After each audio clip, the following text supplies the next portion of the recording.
14 اگست ہم نے کس طرح منائی؟ کسی کو پتہ ہے 14 اگست کیا ہے؟ کہ اس کی گہرائی میں کیا کیا ہمارے بچوں نے؟ آپ بھی ساتھ ہی تھے، میں بھی ساتھ ہی تھا. منہ ان کے رنگ دیے، جھنڈی، وہ پتہ نہیں کیا کیا ہم نے ان کو لے دیا. ہمارے بچوں نے حضرت وہ گاڑیوں کے سلنسر نکال کے سارا دن لوگوں کے کان کھائے نا. کیا یہ آزادی ہے؟ اس طرح آزادی منائی جاتی ہے؟ میں نے حضرت 14 اگست کیا ہے، میں نے سب سے پہلے اس کو اپنے گھر سے سیکھا. 14 اگست کیا ہے؟ ہم گجر ہیں، مہاجر گجر. میرے والد صاحب 1951 میں ادھر پاکستان پیدا ہوئے. میرے تایا ابو وہ ادھر تھے، میرے دادا ابو ظاہر ہے وہ بھی وہاں سے آئے تھے. تو ظاہر ہے بچپن تھا، مہاجر ہو کے آئے، پاس کچھ بھی نہیں تھا، بڑی غربت دیکھی حضرت. تو ایک بات جو میں نے بڑی بار اپنے ابو سے سنی، ہم جب ہوئے والد صاحب واپڈا میں ملازم ہو چکے تھے، اللہ کی بڑی رحمت تھی. اے جی میں نے یہ بھی لینا ہے، میں نے وہ بھی لینا ہے. پہلی بار نا 9th میں ایویں پتہ نہیں میں تو پڑھ لیا ڈون کارلس، بڑا نام ہوتا تھا، سروس کا برانڈ تھا یہ. میں نے ابو جی سے کہا جناب میں لینے دے بوٹ لینے ہی ہیں دینے. وہ لے گئے. مجھے یاد ہے 1800 یا 1900 کے بوٹ آئے. تو جب بوٹ لے کے دیے نا ابو نے، ابو جی کی آنکھوں میں آنسو آ گئے. تو باپ تھا، میرے بھی دل کو ہاتھ پڑا. میں ابو جی کہتے ہوتے میں نہیں بوٹ لینا ہے، واپس کر دینے. نہیں کہتے بوٹ لینے سے مجھے کچھ نہیں ہو رہا. میں کیوں؟ کہتے یار مجھے اپنا بچپن یاد آ گیا. میں نے کہا کیوں؟ کہتے پتر تو نے تو آج 1800 کے بوٹ لیے نا، جب ہم انڈیا سے پاکستان مہاجر ہو کے آئے تھے نا، تو ہماری غربت کا یہ عالم تھا کہ سارا بچپن کبھی میں نے شلوار نہیں پہنی تھی. ماں قمیض اتنی لمبی سلوا کے دیتی تھی کہ ہم شلوار کا کام بھی قمیض سے لیا کرتے تھے.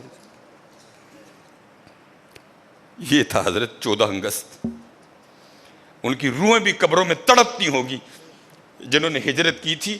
اور کبھی کو بابا مل جائے نا یہاں بیٹھا، اس کو کہنا یار بتاؤ 14 اگست کو ہوا کیا کیا تھا. یہ ایک فگر ہے اور لکھنے والا کہتا ہے اس سے اوپر جا سکتے ہیں، نیچے نہیں آ سکتے کبھی بھی.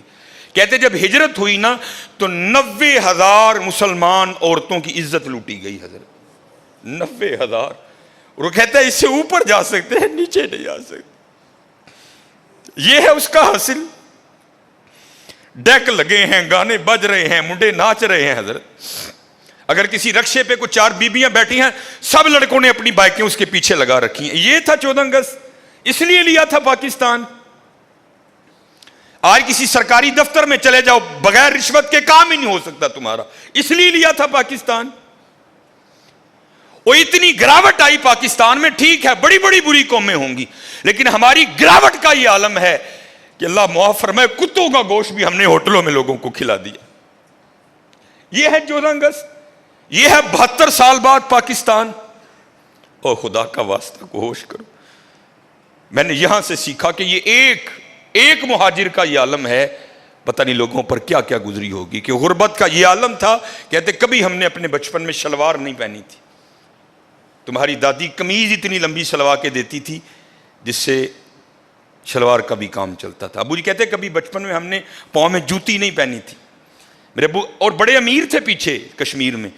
ابو جی بتایا کرتے تھے جب ہم مہاجر ہو کے آئے اتنی غربت تھی کہ جب ہمارے گھر میں دال پکا کرتی تھی نا تو میں مذاق کے طور پہ اپنی امی کو کہا کرتا تھا امی جی ان کو کچھا بھی تے دیو نا. انہوں نے کہنا کیوں؟ اے ہن میں دیش کی چھال مار کے تے دال دا دانہ کٹ کے لے آنا ہے. اتنی غربت دیکھی ان لوگوں نے. کس لیے؟ ہمارا پاکستان. لیکن آج پاکستان کے جو حالات ہیں وہ سب آپ کے سامنے ہیں. اس لیے میرے دوستو یہ عمران خان نے ٹھیک نہیں کرنا. یہ نواز شریف کی ذمہ داری نہیں ہے، یہ آپ کی اور میری ذمہ داری ہے. یہ آپ کی اور میری ذمہ داری.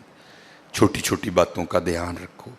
اظہار اپنا رول پلے کرو حضرت، اپنا رول پلے کرو. وہ بڑی مشہور بات ہے نا کہ جب نارے نمرود جلائی گئی نا تو حضرت ابراہیم علیہ السلام کو آگ میں پھینکنے کی باری آئی تو آگ اتنی بڑی تھی.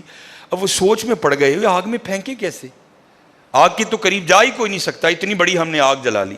کیونکہ شیطان مجسم ہو کر، میں مختصر سناؤں گا، اس نے آ کر نا غلیل منجنیق بنانے کی جو تکنیک ہے نا وہ اس نے نمرودیوں کو بتائی. اے منجنیق بناؤ، ایدے ابراہیم علیہ السلام نو بنا کے نا سٹو. تو لکھا ہے کہ جب وہ آگ جل رہی تھی نا تو ایک چڑیا اپنی چونچ میں نا پانی لا کے نا وہ نارے نمرود پر ڈال رہی تھی. کہ یہ آگ بجھ جائے۔ کسی سیانے نے پوچھا، او چڑیا وہ اتنی بڑی آگ تو بجھا لے گی؟ وہ دیکھ تو صحیح آگ کو، یہ تیرا جو تیرا ایک قطرہ ہے یہ کیا معنی رکھتا ہے اس آگ کے لیے، تجھ سے نہیں بجھے گی۔ تو مولانا روم فرماتے ہیں وہ چڑیا کہتی ہے مجھے بھی پتہ ہے نہیں بجھے گی، لیکن کل بجھانے والوں میں نام تو ہوگا نا۔ ہاں حضرت، خدا تو دیکھ رہا ہے کہ پاکستان کو لوٹنے والا کون ہے اور پاکستان کا خیر خواہ کون ہے۔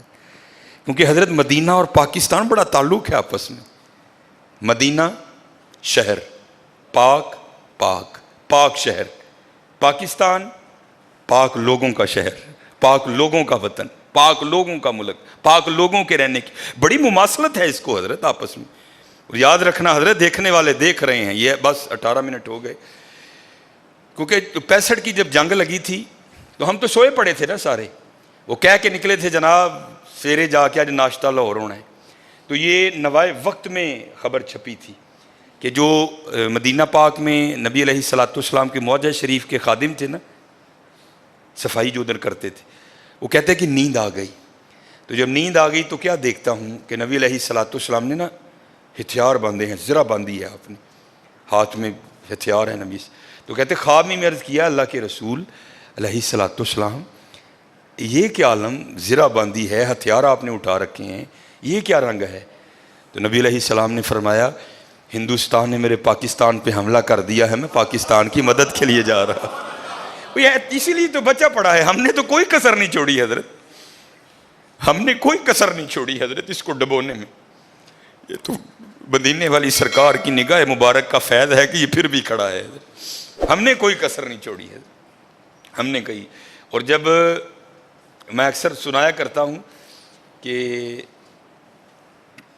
جب محمد علی جناح رحمۃ اللہ تعالی علیہ کو حکم دیا گیا نا انگلینڈ میں، بڑا خوبصورت واقعہ ہے، میں بس اس کینڈ ہی سناؤں گا کہ جاؤ جا کر پاکستان کے قیام کے لیے کوششیں کرو۔ 3